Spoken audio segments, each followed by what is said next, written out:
Assalamualaikum warahmatullahi wabarakatuh, sahabat Coba Islam.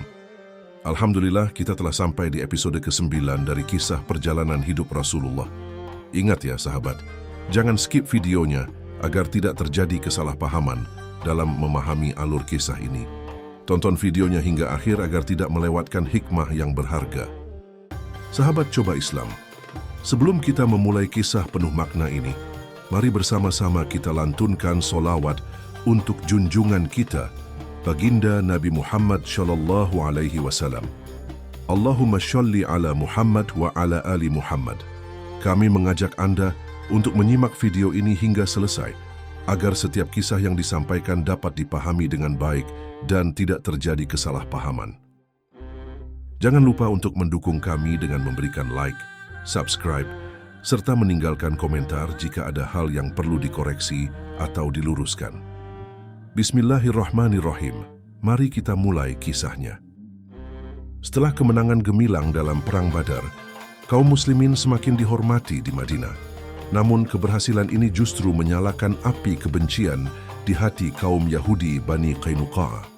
Mereka merasa iri dan tidak terima melihat Islam semakin berkembang, sehingga kebencian mereka semakin memuncak. Di Madinah terdapat 3 suku utama dari kaum Yahudi, yaitu Bani Qainuqa', Bani Nadir, dan Bani Quraizah. Di antara ketiganya, Bani Qainuqa' adalah yang paling keras dalam menentang Islam. Mereka dikenal sebagai pengrajin logam dan pedagang yang menguasai pasar di Madinah, serta memiliki benteng pertahanan yang kuat. Setelah kemenangan kaum muslimin atas kaum Quraisy, mereka mulai menyebarkan fitnah dan provokasi di Madinah, berusaha menanamkan benih perpecahan antara kaum Muhajirin dan Ansyar. Rasulullah dengan penuh kesabaran berulang kali menasihati mereka dan mengajak mereka untuk menerima kebenaran Islam. Beliau mengingatkan mereka akan ayat-ayat Allah yang telah mereka ketahui dalam kitab-kitab mereka. Namun dengan angkuh mereka menolak seruan tersebut. Suatu hari, dalam suasana yang semakin tegang, Rasulullah berkata kepada mereka, "Wahai Bani Qainuqa', takutlah kepada Allah sebagaimana yang telah dialami oleh kaum Quraisy. Mereka telah menyaksikan bagaimana Allah menolong hamba-hambanya yang beriman." Namun bukannya merenungkan perkataan Rasulullah, mereka justru membalasnya dengan penuh kesombongan. "Hai Muhammad, janganlah engkau terbuai hanya karena kemenanganmu atas Quraisy. Jika kami berperang denganmu, maka engkau akan tahu siapa kami sebenarnya. Kami adalah para pejuang sejati. Engkau tidak akan mampu menghadapi kami." Ucapan ini semakin memperjelas permusuhan dan keangkuhan mereka. Namun Rasulullah tetap bersabar, hingga akhirnya sebuah peristiwa besar terjadi yang menjadi pemicu peperangan ini. Hari itu, seorang wanita muslimah berhijab datang ke pasar milik Bani Qainuqa' untuk membeli perhiasan. Ia dikenal sebagai sosok yang menjaga kehormatannya dan senantiasa menutup auratnya di hadapan siapapun yang bukan mahramnya. Namun, para pedagang Yahudi di pasar tersebut mulai melecehkan dan mengejeknya. Mereka sengaja menggodanya, merayunya, serta meminta agar ia membuka jilbabnya. "Bukalah jilbabmu, biarkan kami melihat wajah cantikmu," ujar salah seorang di antara mereka dengan nada mengejek. Wanita muslimah itu dengan tegas menolak dan berusaha meninggalkan tempat tersebut. Namun seorang penjual perhiasan yang licik diam-diam mengikat ujung jilbabnya tanpa ia sadari. Ketika ia berdiri untuk pergi, jilbabnya tersingkap sehingga auratnya terlihat di hadapan banyak orang. Seketika, terdengar tawa hina dari orang-orang Yahudi yang berada di pasar. Mereka mengejek dan mempermalukan wanita itu, sementara ia berdiri dalam keadaan terhina dan tak berdaya. Dengan penuh kepedihan, wanita itu berteriak meminta pertolongan. Teriakannya menarik perhatian seorang sahabat Rasulullah yang kebetulan berada di pasar.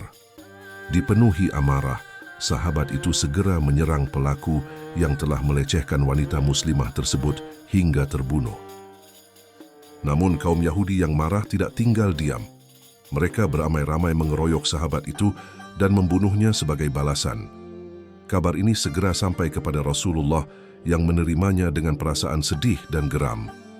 Peristiwa ini bukan sekadar pelecehan terhadap seorang wanita muslimah, tetapi juga penghinaan terhadap Islam dan pelanggaran terang-terangan terhadap perjanjian yang telah dibuat dengan kaum muslimin.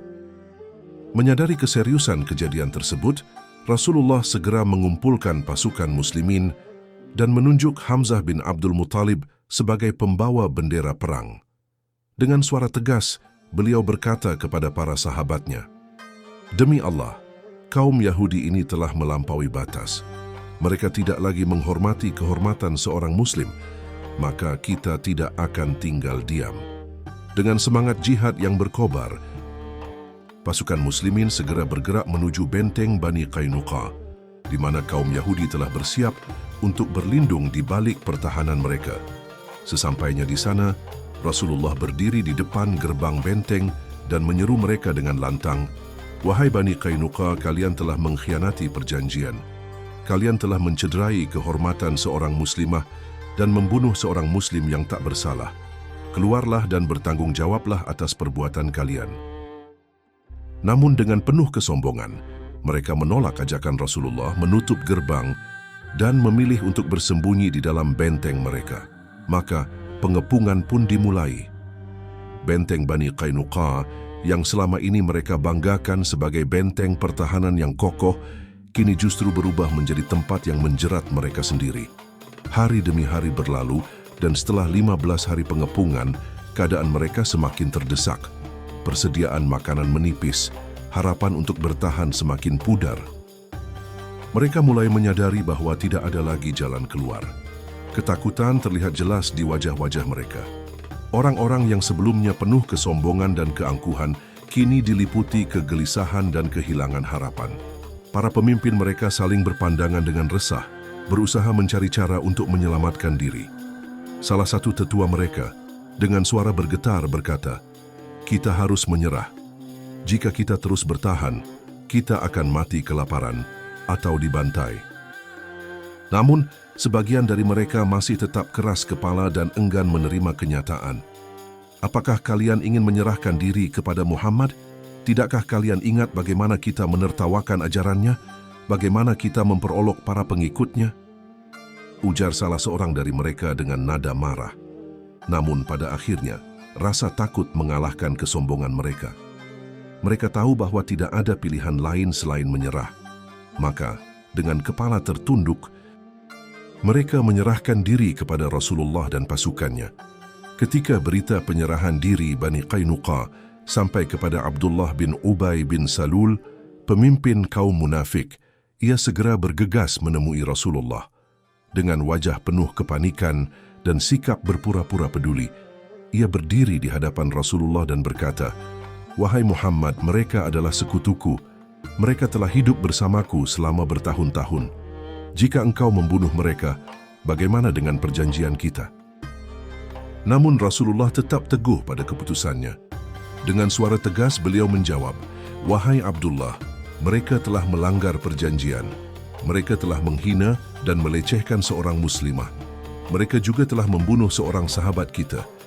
Bagaimana mungkin engkau masih membela mereka?" Meskipun demikian, Abdullah bin Ubay tidak menyerah begitu saja. Dengan penuh keberanian, ia mengulurkan tangannya, menggenggam jubah Rasulullah dengan erat, lalu berkata, "Wahai Muhammad, jangan lakukan ini. Jangan bunuh mereka. Aku tidak akan membiarkan mereka dibantai." Rasulullah menatap Abdullah bin Ubay dengan tajam, namun tetap diam. Abdullah bin Ubay terus memohon dengan penuh keputusasaan, tidak melepaskan genggamannya. Hingga akhirnya Rasulullah dengan kebijaksanaannya memilih untuk mengusir Bani Qainuqa dari Madinah sebagai hukuman atas pengkhianatan mereka. Dengan keputusan ini, Bani Qainuqa diperintahkan untuk meninggalkan Madinah selamanya. Mereka tidak diizinkan membawa harta benda mereka kecuali yang mampu mereka pikul di atas punggung mereka sendiri.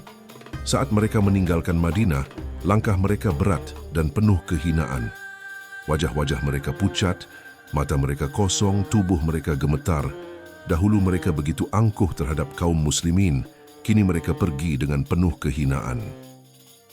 Para sahabat yang menyaksikan kepergian mereka teringat bagaimana sebelumnya mereka begitu sombong dan menantang. Salah seorang sahabat berbisik, "Dulu mereka berkata bahwa kita tidak akan mampu mengalahkan mereka. Lihatlah sekarang, Allah telah menampakkan kebenaran. Peristiwa ini menjadi peringatan keras bagi siapapun yang berniat mengkhianati Islam dan kaum muslimin. Rasulullah berdiri di gerbang Madinah, menyaksikan mereka berlalu. Dengan penuh harapan, beliau berdoa agar Madinah menjadi tempat yang lebih aman bagi kaum muslimin. Namun, meskipun Bani Qainuqa' telah diusir, ancaman lain masih membayangi. Salah satu musuh terbesar Islam saat itu adalah Ka'b bin al-Ashraf, seorang Yahudi kaya yang sangat membenci Rasulullah dan kaum muslimin. Dengan syairnya, ia menyebarkan kebencian terhadap Islam, mencemooh Rasulullah, serta menghasut kaum Quraisy untuk menyerang Madinah. Ketika Rasulullah mengetahui hal ini, beliau berkata, "Siapa yang bersedia menumpas Ka'b bin al-Ashraf, ia telah menzalimi Allah dan Rasul-Nya." Mendengar seruan tersebut, Muhammad bin Maslamah, seorang sahabat yang gagah berani, segera berdiri dan berkata dengan mantap, "Aku, wahai Rasulullah, aku akan menuntaskan tugas ini demi Islam." Namun Rasulullah mengingatkannya, "Lakukanlah dengan bijaksana. Jangan sampai Madinah diliputi ketakutan." Muhammad bin Maslamah mengangguk dengan penuh keyakinan. Ia menyadari bahwa tugas ini sangat berbahaya, namun demi Allah dan Rasul-Nya, ia siap mempertaruhkan nyawanya. Muhammad bin Maslamah bersama beberapa sahabatnya menyusun strategi untuk memancing Ka'b bin al-Ashraf keluar dari bentengnya. Mereka mendatangi Ka'b dengan wajah penuh kesedihan dan berkata, "Wahai Ka'b, sejak Muhammad datang ke Madinah, hidup kami menjadi sulit. Kami membutuhkan bantuanmu." Ka'b yang sombong itu tertawa sinis. "Aku sudah tahu, Muhammad hanya membawa kehancuran. Apa yang bisa aku lakukan untuk kalian?" Mereka menjawab, "Kami membutuhkan bantuanmu dan ingin menggadaikan sesuatu kepadamu sebagai jaminan." Ka'b mengangguk, lalu bertanya, "Apa yang akan kalian gadaikan?" Mereka menjawab, "Senjata kami." Ka'b bin al-Ashraf merasa yakin bahwa mereka benar-benar dalam kesulitan, sehingga ia tidak menaruh curiga. Ia pun mengikuti mereka keluar dari bentengnya, jauh dari perlindungan kaumnya. Pada saat yang telah ditentukan, Muhammad bin Maslamah dan para sahabatnya segera menyerang Ka'b bin al-Ashraf dengan pedang mereka. Dalam kegelapan malam, suara teriakan Ka'b menggema. Ia terjatuh ke tanah, bersimbah darah. Dengan suara lemah, ia berbisik, "Kalian telah menipuku." Namun Muhammad bin Maslamah menjawab dengan tegas, "Ini adalah balasan bagi orang yang menghina Rasulullah dan menyebarkan kebencian terhadap Islam." Dengan tebasan terakhir, Ka'b bin al-Ashraf tewas. Ketika berita kematiannya sampai ke Madinah, para sahabat bersyukur karena salah satu musuh terbesar Islam telah dilenyapkan. Namun di sisi lain, kaum Yahudi diliputi ketakutan. Mereka kini sadar bahwa Islam tidak akan tinggal diam jika dihina dan dizalimi.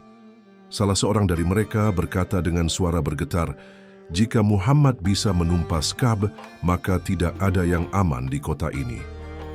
Namun Rasulullah tidak pernah bertindak sewenang-wenang. Setiap keputusan yang diambilnya selalu demi keadilan dan keamanan kaum muslimin. Peristiwa ini semakin menguatkan posisi Islam di Madinah. Kaum muslimin semakin yakin bahwa Allah selalu menolong mereka. Namun meskipun mereka telah mengalahkan banyak musuh, perjuangan masih panjang.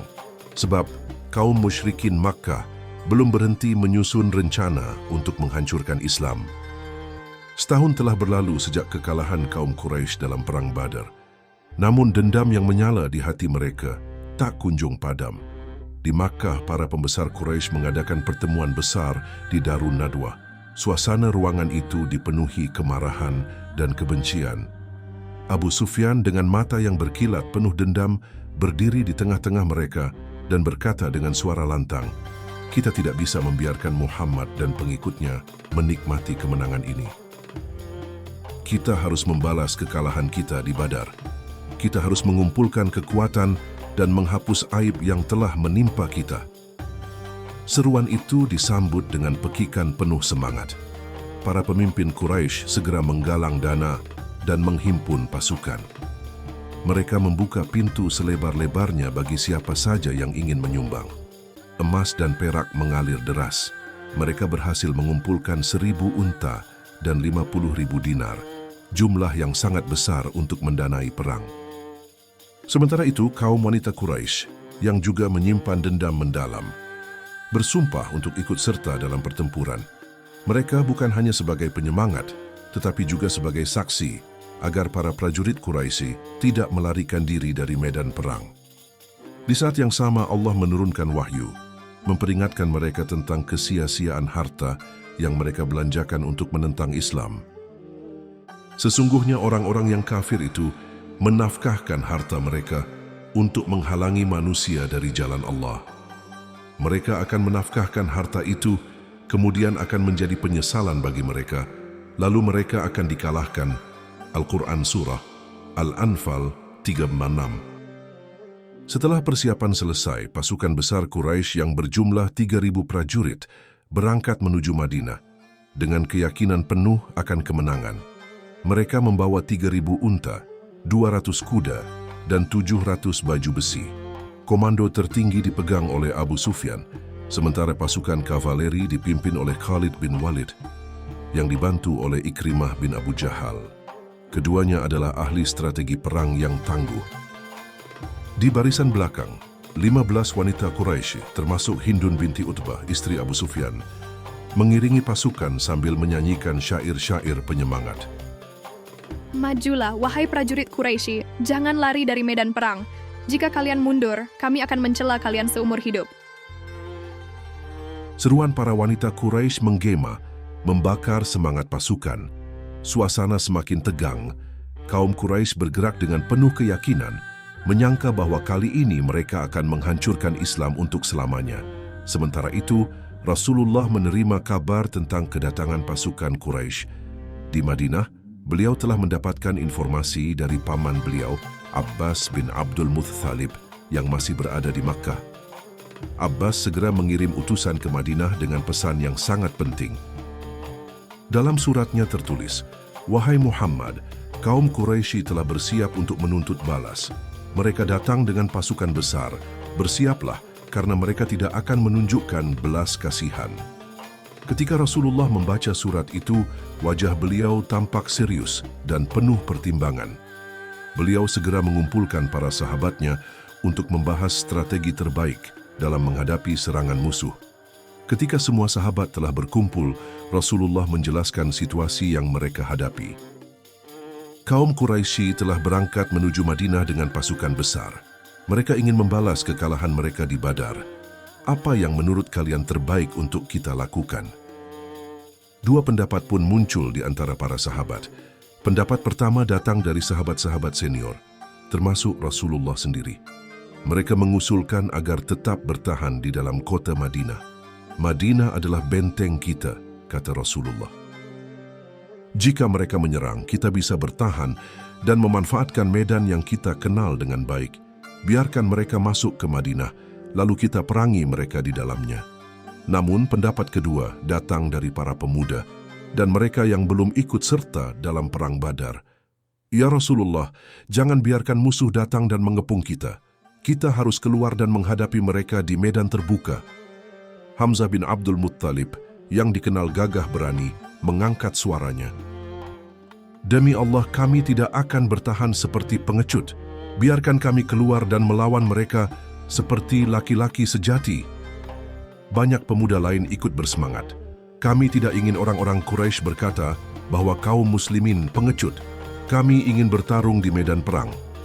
Melihat semangat mereka yang berkobar, Rasulullah memutuskan untuk mengikuti pendapat kedua. Baiklah, jika kalian ingin keluar menghadapi mereka, maka kita akan bertemu mereka di luar Madinah, ujar Rasulullah dengan mantap. Setelah keputusan diambil, persiapan segera dilakukan. Rasulullah menghimpun pasukan yang berjumlah 1.000 orang, jumlah yang jauh lebih kecil dibandingkan pasukan Quraisy. Namun kaum muslimin memiliki iman yang kuat. Sebelum berangkat, Rasulullah mengenakan baju besinya, menyiapkan pedangnya, dan menegaskan kepada pasukan, "Jangan ada di antara kalian yang memulai pertempuran sebelum aku memberikan perintah."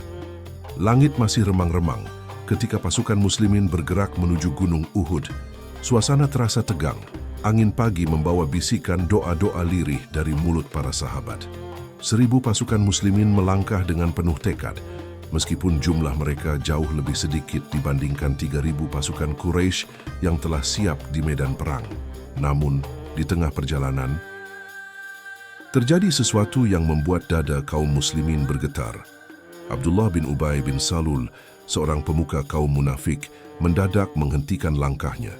Dengan suara lantang, ia berseru kepada para pengikutnya, "Kembalilah, perang ini hanyalah kebodohan.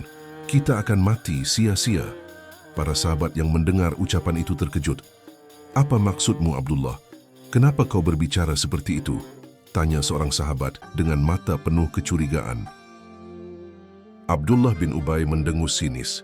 "Muhammad tidak pernah mendengar pendapatku. Seharusnya kita bertahan di Madinah, bukan keluar seperti ini. Ini hanyalah misi bunuh diri." Tanpa sedikit pun rasa malu, 300 orang dari pasukan muslimin berbalik mundur, mengikuti Abdullah bin Ubay.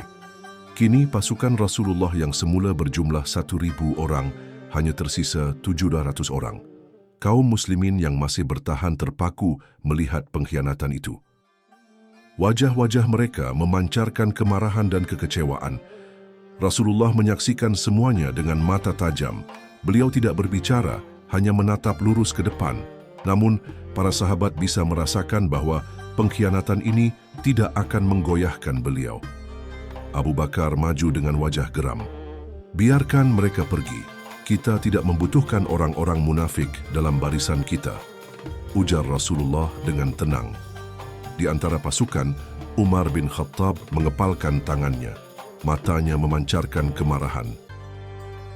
Jika mereka memilih mundur, itu adalah kehinaan bagi mereka. "Allah pasti akan menolong kita," serunya lantang. Rasulullah kemudian mengangkat tangannya ke langit, lalu berdoa dengan penuh keyakinan. "Ya Allah, hanya kepadamu kami bertawakal. Berikanlah kami kemenangan, atau tempatkanlah kami dalam keagungan di sisimu." Maka, dengan sisa pasukan yang hanya berjumlah 700 orang, Rasulullah tetap melanjutkan perjalanan menuju Gunung Uhud tanpa sedikit pun gentar. Allah pun mengabadikan momen ini dalam firman-Nya. "Ketika dua golongan daripadamu ingin mundur karena takut, padahal Allah adalah penolong bagi kedua golongan itu. Karena itu, hendaklah hanya kepada Allah saja orang-orang mukmin bertawakal." Al-Quran Surah Ali Imran, Selasa 22. Setibanya di Gunung Uhud, Rasulullah segera menyusun strategi perang. Beliau memerintahkan 50 orang pemanah pilihan untuk menempati sebuah bukit kecil yang kemudian dikenal sebagai Jabal Rumat, Bukit Pemanah.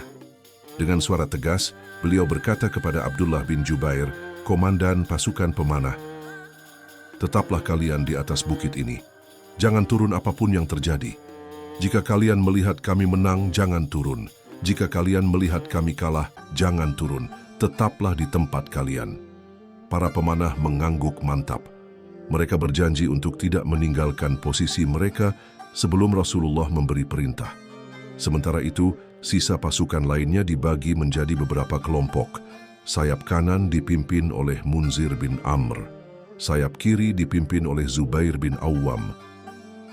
Barisan terdepan diisi oleh prajurit-prajurit tangguh, seperti Hamzah bin Abdul Muttalib, Ali bin Abi Thalib, dan Sa'ad bin Abi Waqqash.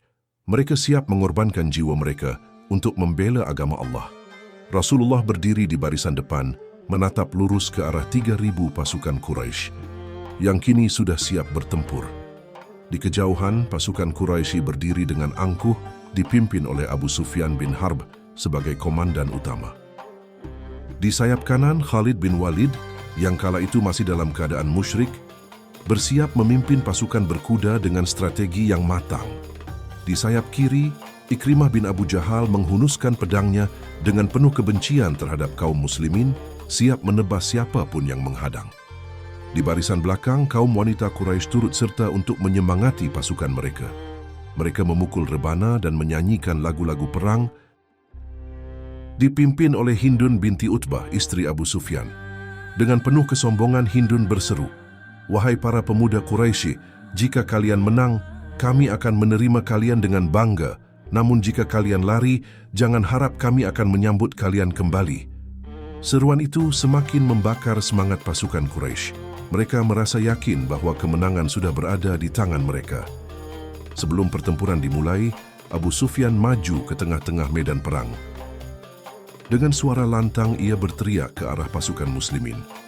"Wahai Muhammad, apakah kau pikir kemenanganmu di Badar akan bertahan lama? Hari ini kami akan membalas kekalahan itu."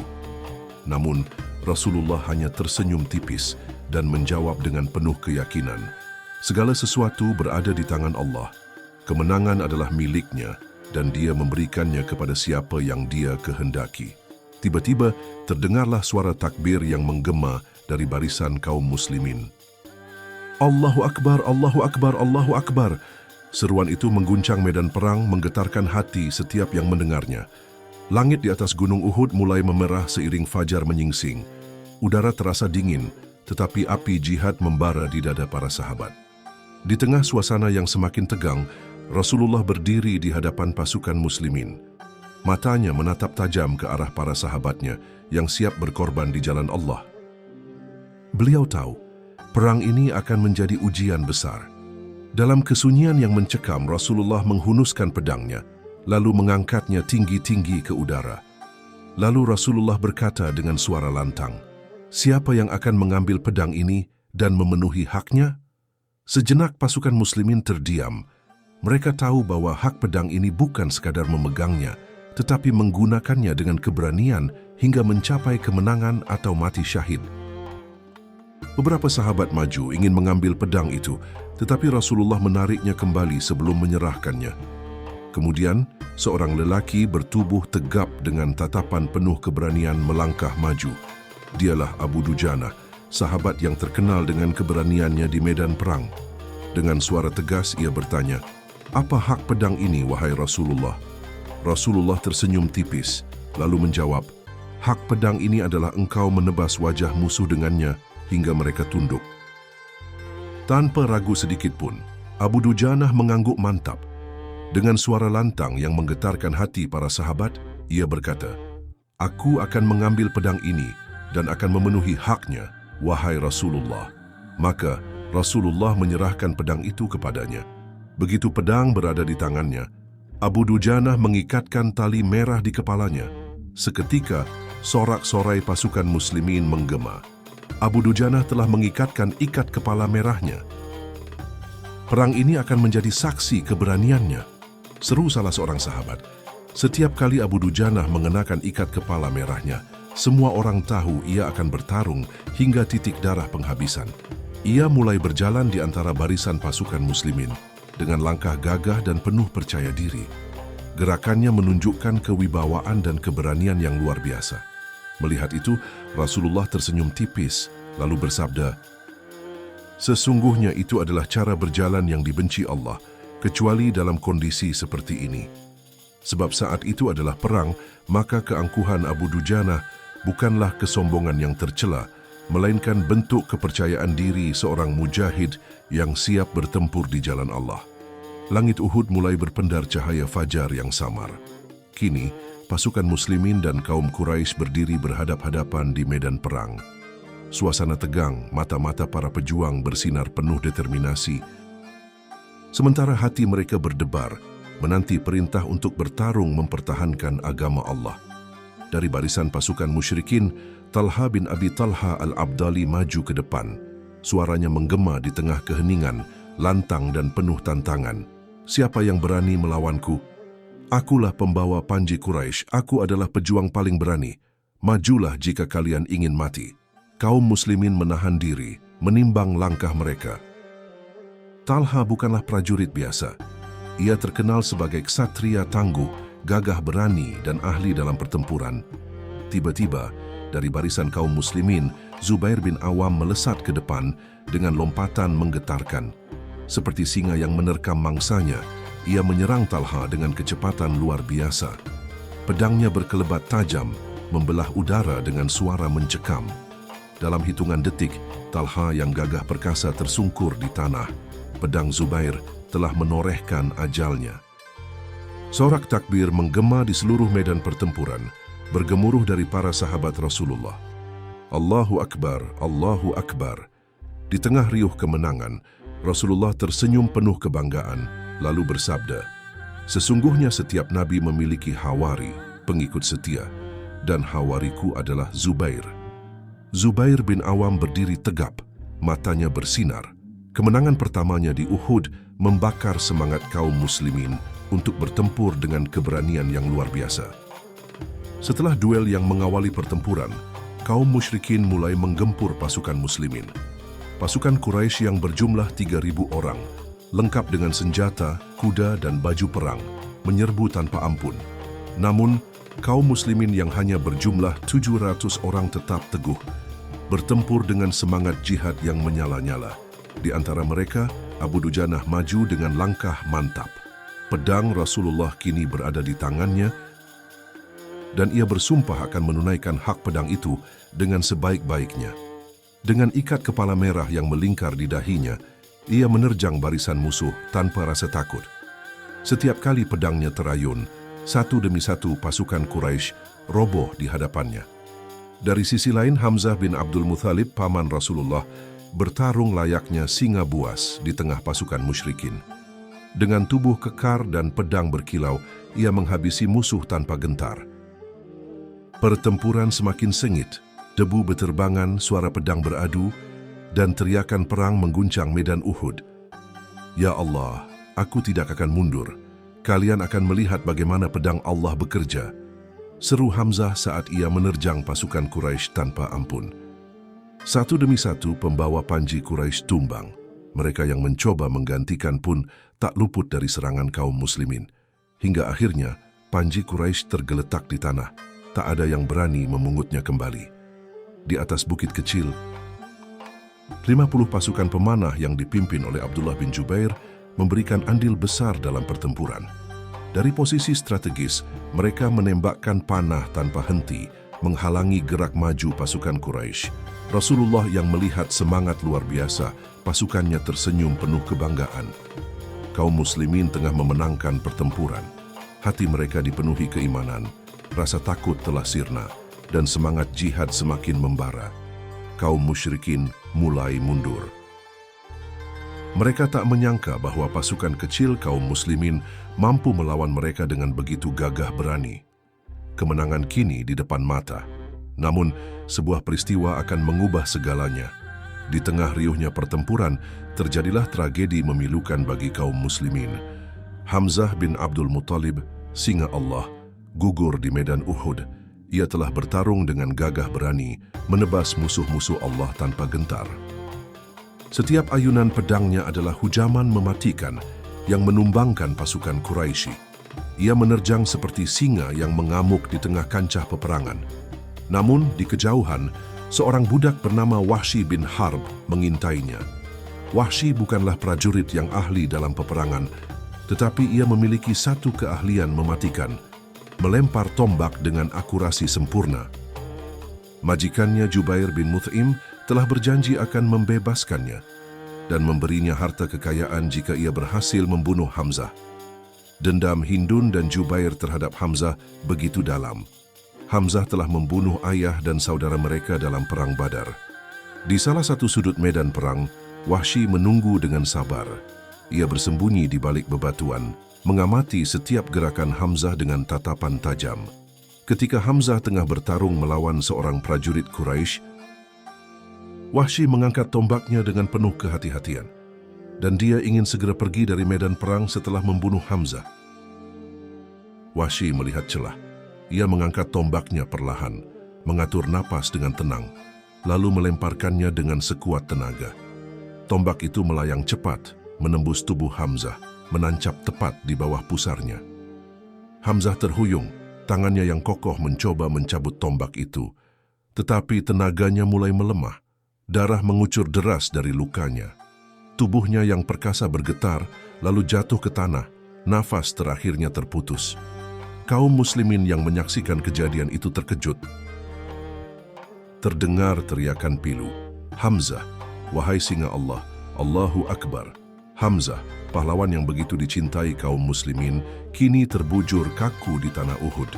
Di kejauhan, Wahsy menyaksikan perbuatannya. Ia tidak memiliki kebencian pribadi terhadap Hamzah. Baginya, ini bukan tentang permusuhan melainkan jalan menuju kemerdekaan dan harta. Setelah memastikan Hamzah tak lagi bernyawa, ia segera meninggalkan medan pertempuran tanpa peduli siapa yang menang atau kalah. Di sisi lain pertempuran, kesalahan besar dilakukan oleh pasukan pemanah kaum muslimin. Awalnya kemenangan sudah di depan mata. Pasukan Quraisy kocar-kacir, mereka mulai melarikan diri dari medan perang, meninggalkan harta benda dan perlengkapan perang yang berharga. Kaum muslimin yang berada di daratan bawah mulai mengumpulkan ghanimah, harta rampasan perang. Dari atas Bukit Rumat, 50 pasukan pemanah yang ditugaskan Rasulullah menyaksikan momen ini. Sebagian dari mereka mulai tergoda oleh harta rampasan. Mereka berpikir bahwa pertempuran telah selesai, kemenangan telah diraih. Namun pemimpin mereka, Abdullah bin Jubair, memperingatkan dengan suara lantang, "Tetaplah di tempat kalian, jangan turun. Rasulullah telah berpesan agar kita tidak meninggalkan posisi ini, apapun yang terjadi." Namun, 40 dari mereka mengabaikan perintah itu. "Lihatlah, mereka sudah melarikan diri. Peperangan sudah selesai," seru salah seorang pemanah. "Kita tidak boleh kehilangan bagian dari harta rampasan perang," ujar salah seorang pemanah.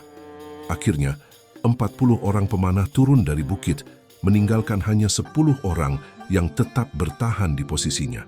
Tanpa mereka sadari, kesalahan ini akan mengubah jalannya peperangan. Di tengah kekacauan pasukan Quraisy, Khalid bin Walid, yang saat itu masih musyrik, mengamati situasi dengan saksama. Sebagai komandan perang yang cerdas, ia melihat kelemahan besar di pihak muslimin. Bukit Rumat, yang seharusnya menjadi benteng pertahanan utama, kini hampir kosong. "Inilah saatnya, maju, kita serang mereka dari belakang," seru Khalid kepada pasukannya. Ia segera memutar pasukan berkudanya, mengambil jalur di luar medan perang untuk menaiki bukit. Saat Khalid dan pasukannya mencapai puncak bukit, hanya tersisa 10 pemanah muslim yang tetap bertahan. Pertempuran tak terhindarkan. Para pemanah muslim bertarung dengan gagah berani. Namun jumlah mereka terlalu sedikit untuk menahan serangan Khalid. Satu persatu mereka gugur, hingga akhirnya Bukit Rumat sepenuhnya jatuh ke tangan pasukan Quraisy. Kini, Khalid bin Walid berada di posisi strategis untuk menyerang dari belakang. Ia segera memimpin serangan balik ke pasukan muslimin yang tengah mengumpulkan harta rampasan perang. Dari arah lain, Ikrimah bin Abu Jahal juga melihat peluang ini. Tanpa ragu, ia memimpin pasukannya kembali ke medan perang. Serangan Khalid dari belakang menghantam pasukan muslimin dengan brutal. Kaum Quraisy yang sebelumnya hampir menyerah, kini kembali bangkit dengan semangat baru. Pasukan muslimin yang tadinya berada di ambang kemenangan, kini terjebak dalam kekacauan. Suara pedang beradu, teriakan kesakitan, dan pekikan perintah menggema di seluruh medan Uhud. Pasukan muslim yang tadinya sibuk mengumpulkan ghanimah, kini panik dan tak siap menghadapi serangan mendadak ini.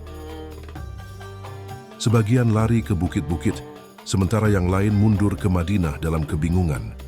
Musuh yang awalnya hampir kalah, kini justru menguasai medan pertempuran. Kekacauan ini semakin memuncak ketika sebuah kabar mengejutkan tersebar di kalangan pasukan muslim. Rasulullah telah gugur.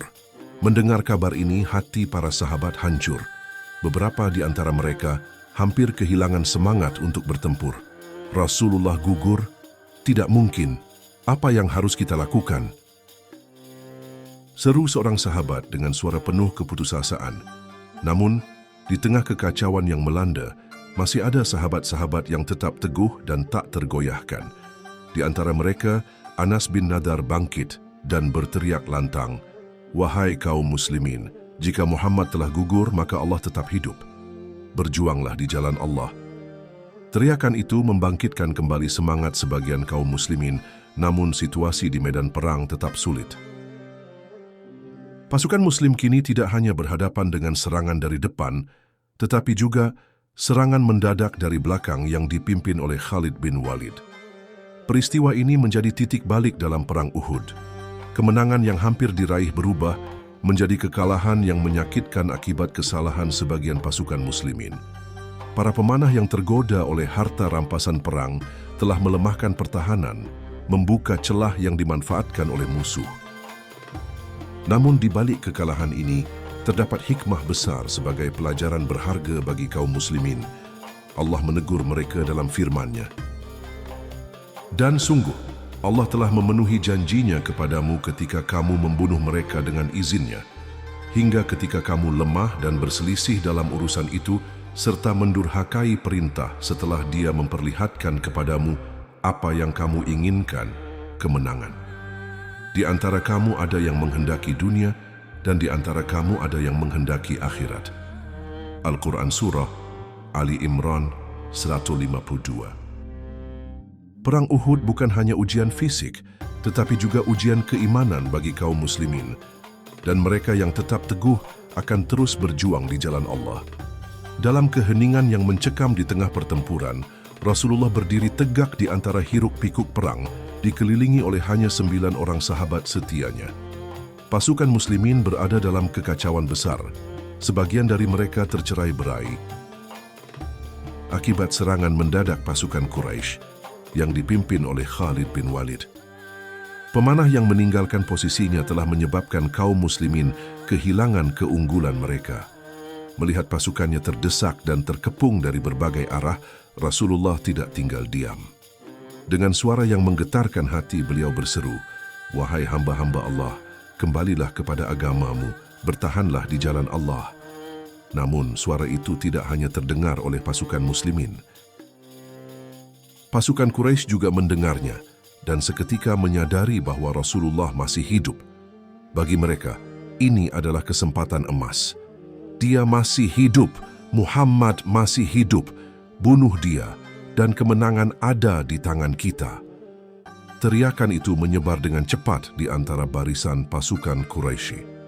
Dalam waktu singkat, sekelompok besar pasukan musyrikin mengalihkan fokus mereka dan mulai mengepung Rasulullah. Mereka yakin bahwa jika berhasil membunuh Rasulullah, peperangan akan segera berakhir dengan kemenangan bagi mereka. Namun di sisi lain, berita menggemparkan juga menyebar di kalangan pasukan muslimin. Rasulullah telah terbunuh. Beberapa sahabat yang melihat Rasulullah terkepung langsung mengira bahwa beliau telah gugur. Suasana berubah drastis, dipenuhi keputusasaan dan kesedihan mendalam. Sebagian kaum muslimin menangis pilu, bahkan melemparkan senjata mereka ke tanah. "Apa gunanya kita bertarung jika Rasulullah telah wafat?" seru seorang sahabat yang hampir kehilangan harapan. Yang lainnya bahkan berpikir untuk mencari perlindungan kepada Abdullah bin Ubay bin Salul, pemimpin kaum munafik yang masih berada di Madinah. Anas bin Nadar, yang melihat sebagian sahabat kehilangan semangat,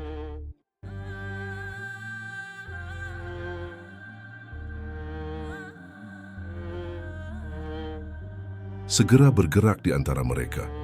Dengan mata yang menyala penuh keberanian, ia mendekati mereka dan berseru, "Apa yang kalian tunggu? Kenapa kalian diam? Kenapa kalian menyerah?" Para sahabat itu menjawab dengan suara lirih, dipenuhi kesedihan dan keputusasaan. "Rasulullah telah gugur. Tidak ada lagi harapan bagi kita." Mendengar jawaban itu, mata Anas berkaca-kaca. Namun bukan karena kesedihan, melainkan kemarahan yang membara di dalam dadanya. Ia menghunus pedangnya dan berkata dengan suara bergetar penuh keyakinan, "Kalau begitu, untuk apa lagi kita hidup setelah kepergiannya?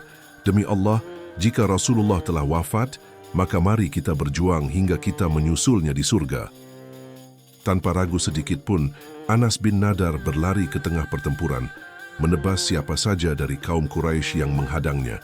Semangatnya yang membara menyulut keberanian di hati para sahabat lainnya. Mereka kembali menggenggam senjata. Harapan mereka bangkit kembali, dan mereka bersiap bertempur hingga titik darah penghabisan. Matahari siang itu masih terik membakar tanah Uhud. Debu berterbangan, bercampur dengan darah yang mengalir dari tubuh para syuhada. Di tengah kepungan kaum musyrikin, Rasulullah hanya didampingi 9 sahabat setia, berjuang mati-matian untuk melindungi beliau. Serangan musuh semakin gencar, Pedang demi pedang diayunkan, tombak dilontarkan, dan panah dilepaskan. Namun satu persatu para sahabat gugur di hadapan Rasulullah. Mereka menjadi perisai hidup, menahan serangan yang seharusnya mengenai beliau, hingga akhirnya tumbang sebagai syuhada. Kini, hanya tersisa 2 orang di sisi Rasulullah. Talhah bin Ubaidillah, perisai manusia, berdiri gagah menahan setiap serangan dengan tubuhnya sendiri. Sa'ad bin Abi Waqqash, pemanah ulung, tak henti-henti melepaskan anak panah untuk menghalau musuh. Hari itu menjadi saat paling genting dalam kehidupan Rasulullah. Di tengah hiruk-pikuk pertempuran, tiba-tiba sebuah batu besar dilemparkan ke arah Rasulullah. Batu itu menghantam pelipis beliau dengan keras, menyebabkan darah segar mengalir dari wajahnya. Di saat yang hampir bersamaan, Ibnu Qamiyah, seorang musyrik Quraisy yang dikenal sebagai petarung kejam, mengayunkan pedangnya ke arah Rasulullah. Tebasan itu mengenai rahang beliau, membuat darah semakin deras mengucur hingga cincin besi dari helm perang beliau tertancap dalam di pipinya. Rasulullah mengusap wajahnya yang berlumuran darah dengan kedua tangan, lalu bersabda dengan suara yang menggetarkan hati, "Bagaimana suatu kaum bisa selamat jika mereka telah melukai Nabi mereka?" Allah segera menurunkan wahyunya dalam Al-Quran Surah Ali Imran ayat 128. Tidak ada sedikit pun campur tanganmu dalam urusan mereka itu. Apakah Allah menerima tobat mereka atau mengazab mereka? Karena sesungguhnya mereka itu orang-orang yang zalim. Meski tubuhnya terluka parah, tidak ada dendam di hati Rasulullah terhadap kaum Quraisy. Sebaliknya, beliau justru mengangkat tangan ke langit dan berdoa dengan penuh kasih sayang, "Ya Allah, ampunilah kaumku, karena mereka tidak mengetahui." Saat itu, pasukan kaum muslimin semakin mendekat, berusaha melindungi Rasulullah yang berada dalam bahaya. Beberapa sahabat terbaik segera datang menangkis serangan musuh. Ali bin Abi Thalib, Sahal bin Hanif, Malik bin Sinan, Umar bin Khattab, dan Abu Talha berjuang habis-habisan. Mereka menahan setiap serangan yang mengarah kepada Rasulullah dengan keberanian luar biasa. Namun, di tengah pertempuran yang semakin sengit, sebuah peristiwa tragis terjadi. Dalam kekacauan medan perang, Ibnu Qamiyah melihat seorang prajurit Muslim gagah yang membawa panji Islam. Prajurit itu adalah Mus'ab bin Umair, seorang sahabat yang wajahnya sedikit mirip dengan Rasulullah. Dengan penuh kebencian, Ibnu Qamiyah mengayunkan pedangnya dengan kuat. Tebasan itu menembus tubuh Mus'ab, membuatnya tersungkur di tanah, gugur sebagai syuhada. Namun Ibnu Qamiyah mengira bahwa yang ia bunuh adalah Rasulullah. Dengan penuh kemenangan, ia berteriak keras, "Sungguh, Muhammad telah terbunuh." Teriakan itu menggema di seluruh medan pertempuran. Kaum musyrikin bersorak gembira, sementara kaum muslimin diliputi keputusasaan yang mendalam. Di sisi lain, Rasulullah yang masih hidup menyadari situasi yang semakin genting. Melihat kaum muslimin kembali bertempur, beliau meminta mereka untuk tidak mengungkapkan keberadaannya, agar kaum musyrikin tetap mengira bahwa beliau telah wafat. Dengan strategi yang cermat, Rasulullah dan para sahabat mundur secara teratur menuju celah-celah Gunung Uhud. Namun kaum musyrikin segera menyadari gerakan ini dan kembali menyerbu. Serangan mereka sangat agresif, memaksa para sahabat berjuang mati-matian melindungi Rasulullah. Setelah bertahan dengan penuh keberanian, akhirnya kaum muslimin berhasil mencapai perlindungan di celah Gunung Uhud. Melihat pasukan muslimin telah berlindung di balik gunung, kaum Quraisy akhirnya menghentikan pengejaran. Mereka tidak ingin mengambil risiko lebih besar, terutama setelah mengalami kerugian besar dalam peperangan ini. Di antara mereka, Hindun binti Utbah dan beberapa wanita Quraisy berjalan ke medan perang. Mereka melakukan mutilasi terhadap para syuhada Muslim sebagai bentuk balas dendam atas kekalahan mereka di Perang Badar. Langit di atas Gunung Uhud mulai berubah jingga, menandakan pertempuran telah usai. Namun yang tersisa di medan perang hanyalah pemandangan yang memilukan. Di sana tubuh-tubuh para syuhada bergelimpangan, tertancap pedang dan tombak, disayat tanpa belas kasihan oleh kaum musyrikin Quraisy. Para musuh Islam yang dipenuhi dendam melampiaskan kebencian mereka terhadap jasad para pejuang yang telah gugur. Di antara mereka yang menjadi sasaran kebiadaban kaum Quraisy adalah Hamzah bin Abdul Muttalib, paman Rasulullah yang dikenal sebagai Singa Allah. Dengan penuh kebencian, Hindun binti Utbah, istri Abu Sufyan, berjalan mendekati jasad Hamzah.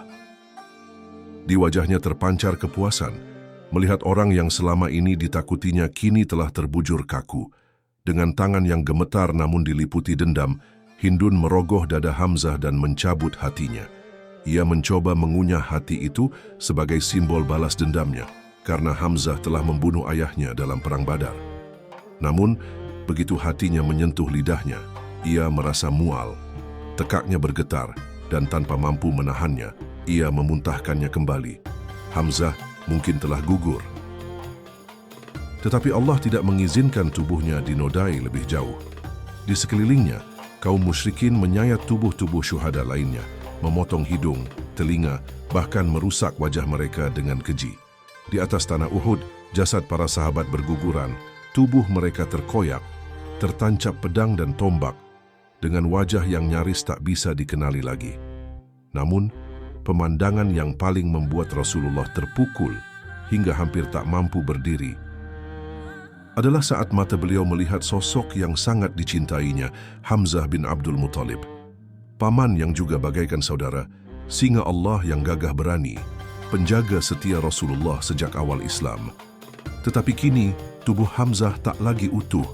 Darah telah mengering di luka-lukanya, perutnya terkoyak terbuka, jantungnya telah dicabut, hidung dan telinganya terpotong.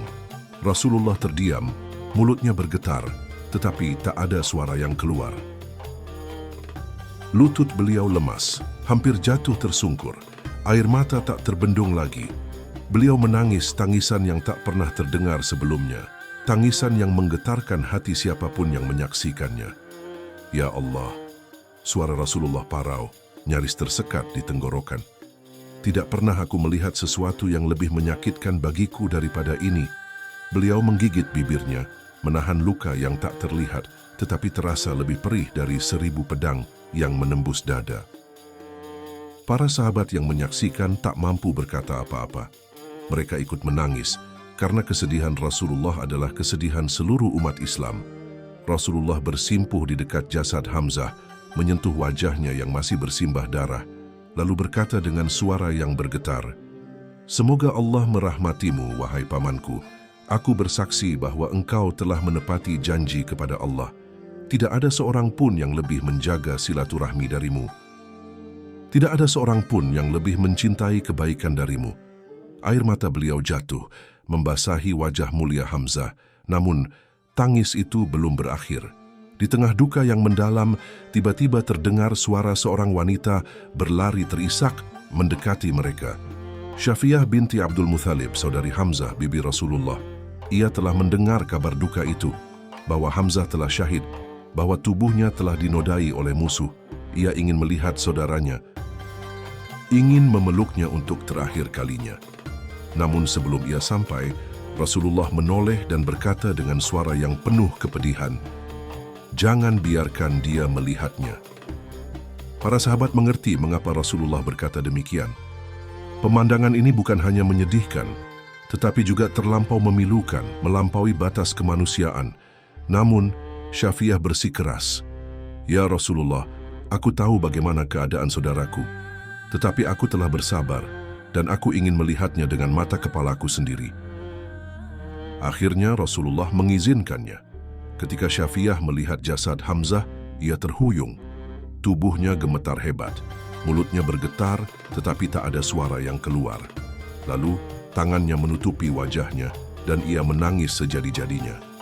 Tangis seorang saudari yang kehilangan saudara tercintanya. Tangis seorang wanita yang hatinya hancur berkeping-keping. Tangis yang mengguncang langit Madinah. Namun, di tengah isakan tangisnya, ia berusaha berkata, "Inna lillahi wa inna ilaihi raji'un." Wahai saudaraku, wahai Hamzah, engkau telah memenuhi janjimu kepada Allah. Rasulullah kembali meneteskan air mata. Beliau menoleh ke arah para sahabatnya, wajahnya penuh duka. Dalam kesedihan yang begitu dalam, hati beliau berkobar. Beliau melihat kebiadaban kaum musyrikin yang menyayat-nyayat tubuh para sahabatnya, memotong-motong jasad mereka. Beliau hampir bersumpah untuk melakukan hal yang sama kepada mereka di kemudian hari. Tetapi saat itu, Allah menurunkan wahyu mengingatkan Rasulullah, "Dan jika kalian membalas, maka balaslah dengan balasan yang setimpal dengan siksaan yang ditimpakan kepadamu. Tetapi jika kalian bersabar, maka itu lebih baik bagi orang-orang yang sabar." Al-Quran Surah An-Nahl 126. Maka dengan air mata yang masih mengalir, Rasulullah berkata, "Aku akan bersabar, aku akan bersabar." Duka di medan Uhud meninggalkan luka yang dalam di hati Rasulullah, namun beliau tetap menahan amarahnya, tetap memaafkan, tetap mengajarkan kelembutan dan kesabaran, karena Islam bukan agama balas dendam, tetapi agama rahmat dan kasih sayang. Setelah itu, Rasulullah memerintahkan agar para syuhada dikuburkan di medan Uhud tanpa dimandikan, tanpa dikafani kecuali dengan pakaian mereka sendiri. Lalu beliau bersabda, "Sayalah saksi bagi mereka. Sesungguhnya siapa saja yang terluka di jalan Allah, niscaya Allah akan membangkitkannya di hari kiamat dengan luka yang masih mengalir. Warnanya seperti darah, tetapi harumnya seperti kesturi." Suatu hari kaum muslimin menemukan jasad seorang pemuda yang masih basah, seolah baru saja dimandikan. Dialah Hanzalah bin Abu Amir, yang dikenal sebagai Ghasilul Malaikah, pemuda yang dimandikan oleh para malaikat. Para sahabat terheran-heran, lalu bertanya kepada Rasulullah. Beliau menjawab, "Aku melihat para malaikat turun dari langit. Mereka memandikannya dengan air dari bejana perak, karena ia telah gugur dalam keadaan junub." Kemudian, keluarga Hanzalah menjelaskan bahwa ketika panggilan jihad berkumandang, Hanzalah sedang bersama istrinya di malam pengantin mereka. Tanpa ragu ia bangkit, langsung mengambil pedangnya, dan bergegas menuju medan perang. Di tempat lain kaum muslimin juga menemukan jasad Mus'ab bin Umair, seorang sahabat yang dulu hidup dalam kemewahan, tetapi meninggalkan semuanya demi Islam. Ketika akan dikafani, ternyata tidak ada cukup kain untuk menutupi seluruh tubuhnya. Jika kepalanya ditutup, kakinya terbuka. Jika kakinya ditutup, kepalanya terbuka. Maka Rasulullah memerintahkan, "Tutuplah kepalanya dengan kain dan bagian kakinya dengan dedaunan." Kesederhanaan Mus'ab bin Umair dalam wafatnya menjadi pelajaran besar bagi kaum muslimin, bahwa Islam bukan tentang kemewahan, tetapi tentang pengorbanan dan kesetiaan kepada Allah dan Rasul-Nya. Dalam perjalanan pulang ke Madinah, kaum muslimin merasakan kesedihan yang begitu mendalam. Namun, yang membuat mereka terkejut adalah keteguhan hati para wanita muslimah di Madinah. Diriwayatkan bahwa ada seorang wanita dari Bani Dinar yang kehilangan suami, saudara, dan ayahnya. Ketika ia diberi kabar tentang kepergian mereka, ia hanya mengangguk dan berkata, "Apa yang terjadi pada Rasulullah?" Para sahabat menjawab, "Alhamdulillah, beliau selamat." Namun wanita itu belum puas. "Perlihatkan kepadaku Rasulullah," katanya. Maka mereka membawanya kepada Rasulullah. Ketika ia melihat bahwa Rasulullah selamat, ia menghela napas lega, lalu berkata, "Semua musibah terasa ringan selama engkau selamat, wahai Rasulullah." Perang Uhud meninggalkan banyak pelajaran berharga bagi kaum muslimin, bukan sekadar tentang kemenangan dan kekalahan, tetapi tentang ketaatan, kesabaran, dan keimanan yang ditempa dalam ujian yang berat. Allah Ta'ala telah menetapkan hikmah di balik setiap peristiwa. Kisah ini menjadi cerminan keimanan, kesabaran, dan keteguhan hati dalam menghadapi ujian di jalan Allah. Allah Ta'ala mengabadikan banyak pelajaran dari Perang Uhud dalam Al-Quran sebagai peringatan dan pedoman bagi umat Islam. Sebanyak 60 ayat dalam surah Ali Imran membahas peristiwa ini, menguraikan dari awal peperangan hingga hikmah besar yang dapat dipetik darinya. Allah Ta'ala berfirman, "Ingatlah ketika engkau berangkat pada pagi hari dari rumah keluargamu untuk menempatkan orang-orang mukmin pada posisi tertentu dalam pertempuran." Al-Quran Surah Ali Imran 121.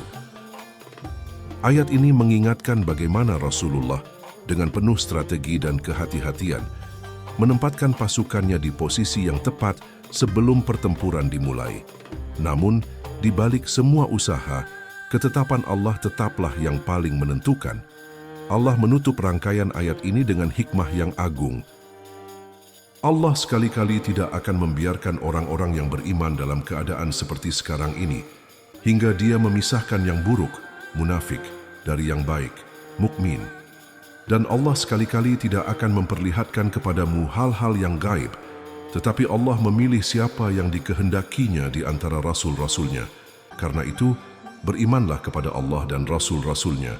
Jika kamu beriman dan bertakwa, maka bagimu pahala yang besar. Al-Quran Surah Ali Imran 179. Pelajaran yang bisa kita ambil dari Perang Uhud. 1. Akibat dari melanggar perintah Rasulullah. Salah satu penyebab utama kekalahan dalam Perang Uhud adalah ketidaktaatan sebagian pasukan terhadap perintah Rasulullah. Para pemanah yang ditugaskan menjaga Bukit Uhud melanggar perintah karena tergoda oleh harta rampasan perang. Peristiwa ini menjadi peringatan keras bagi umat Islam bahwa ketidaktaatan kepada pemimpin dan ketamakan terhadap dunia dapat mengakibatkan musibah besar. Allah Ta'ala menunjukkan bahwa keberhasilan sejati bukan hanya diukur dari kemenangan di medan perang, tetapi juga dari ketaatan dan kesungguhan dalam mengikuti perintah Allah dan Rasul-Nya. Ketika Rasulullah melihat pasukannya mulai tercerai-berai, beliau menangis dan berseru, "Wahai umatku, aku telah berpesan kepada kalian, aku telah mengingatkan kalian, namun keadaan sudah terlambat, pasukan musyrikin telah mengepung mereka dari berbagai arah." Pelajaran besar ini menjadi peringatan bahwa satu kesalahan kecil dalam perjuangan Islam dapat berakibat fatal. 2. Cobaan bagi Rasulullah dan umatnya. Perang Uhud menjadi ujian besar bagi Rasulullah dan kaum muslimin. Ketika kemenangan hampir diraih, keadaan berbalik karena kelalaian sebagian sahabat. Rasulullah pun terluka dalam pertempuran ini. Darah mengucur dari pelipis beliau, gigi beliau patah dan wajahnya berlumuran darah. Dalam keadaan penuh luka dan keletihan, beliau tetap bersabar. Dengan tangan terangkat ke langit, beliau berdoa, "Ya Allah, ampunilah kaumku, karena mereka tidak mengetahui." Betapa agung akhlak beliau. Meski dalam keadaan sakit dan terluka, beliau tetap mendoakan orang-orang yang menyakitinya, bukan membalas dengan kebencian. Ujian ini menjadi pembelajaran bagi umat Islam bahwa perjuangan menegakkan kebenaran tidak selalu mudah. Kadang kemenangan datang melalui kesabaran, bukan hanya dengan kekuatan. 3. Allah menyingkap kemunafikan. Peristiwa Uhud juga menjadi pemisah antara mereka yang benar-benar beriman dan mereka yang hanya berpura-pura beriman. Di saat genting, Abdullah bin Ubay bin Salul, pemimpin kaum munafik, justru mengkhianati pasukan Islam. Ia mundur bersama 300 pengikutnya, meninggalkan Rasulullah dan pasukan yang tersisa. Allah Ta'ala menyingkap kemunafikan mereka melalui firman-Nya. Dan supaya Allah mengetahui siapa orang-orang munafik, kepada mereka dikatakan, "Marilah berperang di jalan Allah atau pertahankanlah dirimu." Mereka berkata, "Sekiranya kami mengetahui akan terjadi peperangan, tentulah kami mengikuti kamu."